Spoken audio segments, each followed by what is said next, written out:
TNI jaga kejaksaan. Diduga ada kasus besar butuh backup.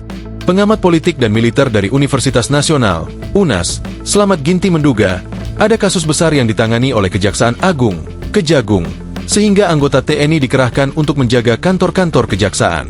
Ginting berpandangan, pengerahan TNI untuk menjaga kejaksaan tak masalah demi memberikan dukungan keamanan yang memadai dalam proses penyelidikan maupun penyidikan.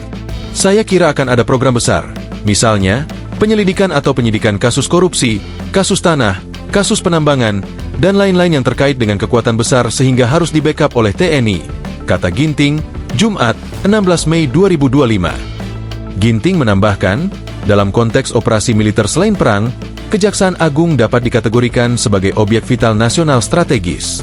Oleh karena itu, permintaan dukungan dari TNI merupakan hal yang sah secara hukum dan struktural. Sebelumnya, Panglima TNI Jenderal Agus Subianto mengeluarkan perintah untuk mengamankan kantor kejaksaan di seluruh Indonesia, termasuk Kejaksaan Tinggi dan Kejaksaan Negeri. Ex-Menko Polhukam Mahfud MD menganggap wajar jika publik mengkhawatirkan langkah pengerahan prajurit TNI tersebut.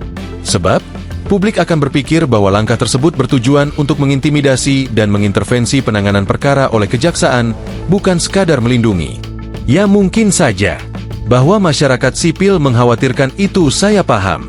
Bahwa ini kan tidak normal gitu, ujar Mahfud, dikutip dari siaran program Rosi Kompas TV, Jumat, 16 Mei 2025. Apakah ini mau melindungi kejaksaan dari intimidasi?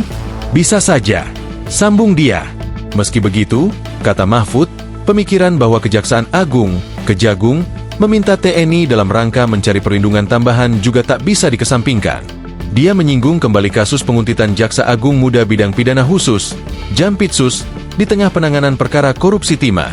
Penguntit disebut berasal dari Densus 88 Anti Teror Polri. Sementara Kapolri Jenderal Listio Sigit Prabowo menegaskan, hubungan Polri dengan kejaksaan juga berjalan baik. Hal ini merespons kebijakan pengamanan TNI di gedung Kejaksaan RI. Saya dengan Jaksa Agung juga sering komunikasi. Teman-teman di wilayah, para Kapolda juga komunikasi yang baik dengan Kajati, demikian juga dengan Kapolres, ujar Sigit di PTIK, Jakarta, Kamis, 15 Mei 2025. Menurutnya, sepanjang koordinasi dilakukan untuk melakukan penegakan hukum yang lebih baik, tentu akan dilakukan. Di sisi lain, ia juga menegaskan hubungan serta sinergisitas TNI dan Polri sangat baik. Download Tribun X sekarang, menghadirkan lokal menjadi Indonesia.